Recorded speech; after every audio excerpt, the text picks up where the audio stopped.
Mumbai gateway of ഇന്ത്യയിലുണ്ടായ boat അപകടത്തിൽ 13 മരണം, 101 പേരെ രക്ഷപ്പെടുത്തി. കാണാതായവർക്കായുള്ള തിരച്ചിൽ തുടരുകയാണ്.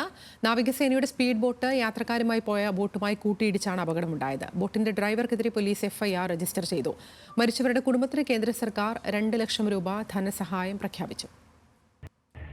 മുംബൈ ഗേറ്റ് വേ ഓഫ് ഇന്ത്യയിൽ നിന്ന് എലഫന്റ് ഐലൻഡിലേക്ക് പോയ നിൽക്കമൽ ബോട്ടാണ് അപകടത്തിൽപ്പെട്ടത്.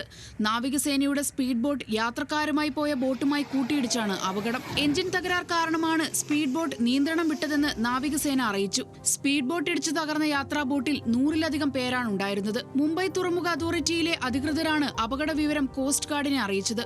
തുടർന്ന് രക്ഷാപ്രവർത്തനം ആരംഭിച്ചു. Indian navy, coast guard, police എന്നിവരുടെ നേതൃത്വത്തിലാണ് രക്ഷാപ്രവർത്തനം. 4 ഹെലികോപ്റ്ററുകളും അപകടം െത്തി. രക്ഷാപ്രവർത്തനത്തിന് ആവശ്യമായ എല്ലാ സജ്ജീകരണങ്ങളും ഒരുക്കാൻ ജില്ലാ ഭരണകൂടത്തിന് മഹാരാഷ്ട്ര മുഖ്യമന്ത്രി ദേവേന്ദ്ര ഫഡ്നാവിസ് നിർദ്ദേശം നൽകിയിട്ടുണ്ട്. ഭൂരിഭാഗം പേരെയും രക്ഷപ്പെടുത്തിയെന്നും മുഖ്യമന്ത്രി അറിയിച്ചു. മരിച്ചവരുടെ കുടുംബത്തിന് കേന്ദ്ര സർക്കാർ 2 ലക്ഷം രൂപ ധനസഹായം പ്രഖ്യാപിച്ചു.